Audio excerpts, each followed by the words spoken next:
Hi guys, welcome back into my channel once again. Assure Steve here, signing. Today we will be dismantling this Lenovo IdeaPad 100. So let's start. As you can see, the IdeaPad 100 model number. So this is the model number. As you can see, right now there is no display and all like that, and then the keyboard is not functioning properly. So let's open up quickly, and then we will see what is the problem out here. So let's quickly remove those screws. So right now I'm pasting in the video.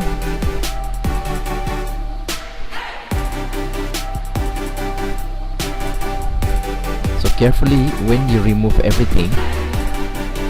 So now the next is we have to remove the keyboard. So you have to see all the corners, and then gently just try to take it out with the fiber plastic pre-opener.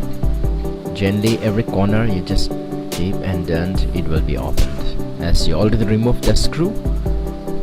And then gently remove even the cable as well. You have to be very gentle because this is very delicate. The cable is very delicate. Little bit cut, that will damage, and the keyboard will become malfunction. So guys, you have to be careful.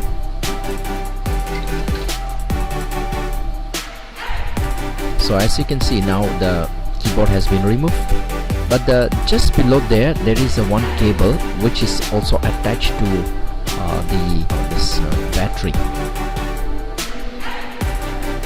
and this is the keyboard connector. Now our keyboard has been removed. Now the next thing is we have to remove all the parts. See, like this. So keyboard has been removed, the CD-ROM has been removed. Now we have to take it out the cover. So let's take the fiber plastic, and then just gently slide around all that corner. Gently. Don't force anything that is stuck in there. Just take your time, slow, and make sure that all the screws are removed. So recheck twice, and once you remove that, it should be able to open. And now we shall remove that battery line there. So just overturn the keyboard and the laptop the other side, and we will just remove it gently. And as you can see, now already opened that laptop. Now you can see what is inside. This is the hard disk, and you can see the circuit board. You can see the hard disk here. And this is the battery which is attached to the board itself, and this is the connector which I was mentioning before. And this is the cover the other side. This battery cannot be dispatched. It is attached with the board, and this is the chips, and this is the fan, CPU fan, and the keyboard we have already removed, and this is the connector. This keyboard you can buy extra, and this is the DVD-ROM already removed.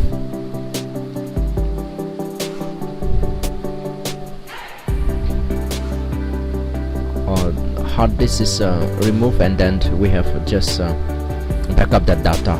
So now we will attach this hard disk,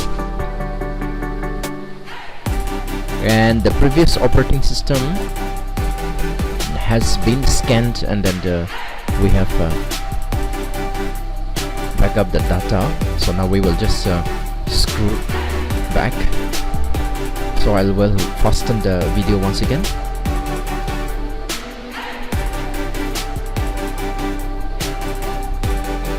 As you can see, there are a lot of screws, so you have to make sure that the screws are kept properly in different places. So once you screw everything, now it's time for us to close back. So this is the battery connector. You have to make sure that it is connected well. everything should be connected well, otherwise there will be again issues. Whatever the problem has come to you, it has go back to the same place after solving it. If you can sort it out, and then it should good.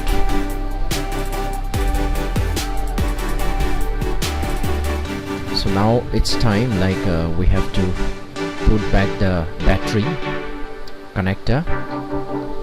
So be gentle and then make sure that it is matching with the other side to connect the battery connector. So let's connect it. So I am fastening the video once again, and then the cable have to be kept properly, and then you have to gently push that. So now it's done. So now let's put the CD-ROM back, and then we have to put back the screw in its place, proper place. So there will be at least 4 or 5 screws there. So make sure you put all the proper screws. Now it is done. Screws are done. Now we have to put the keyboard. So press them gently as you place the keyboard. Now overturn and put back all the screws where it is. So make sure that you did not lose even a single screws.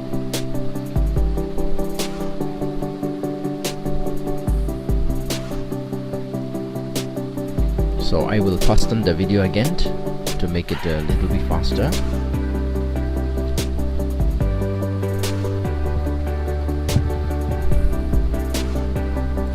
So guys, it takes some time to open. So when you are in a proper state of mind, then only then you can open this laptop, so that things will work out fine. So now I have put the CD, and let's turn on.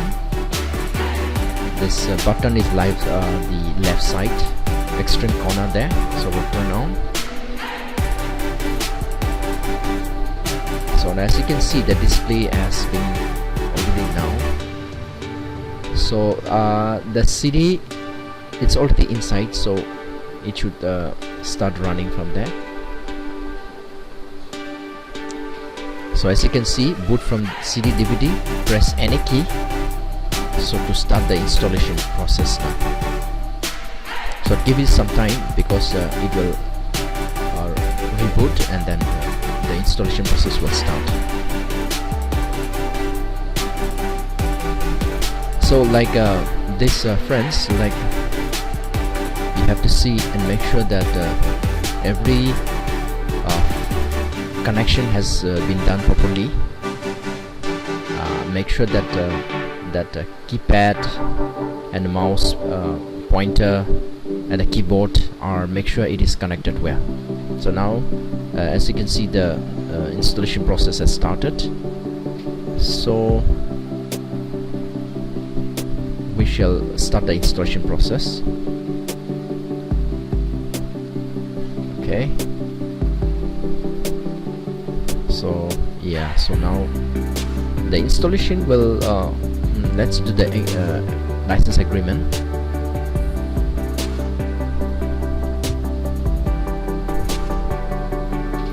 Let's delete all the partition as well, and then recreate a partition. So we will delete and recreate the partitions here.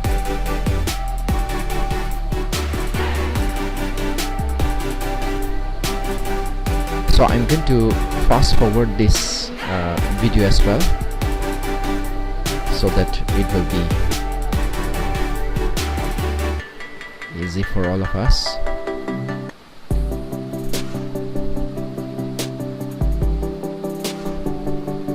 Okay, once created, you just format that and make sure how many GB you want to put in any partitions in each partitions, that you can mention that.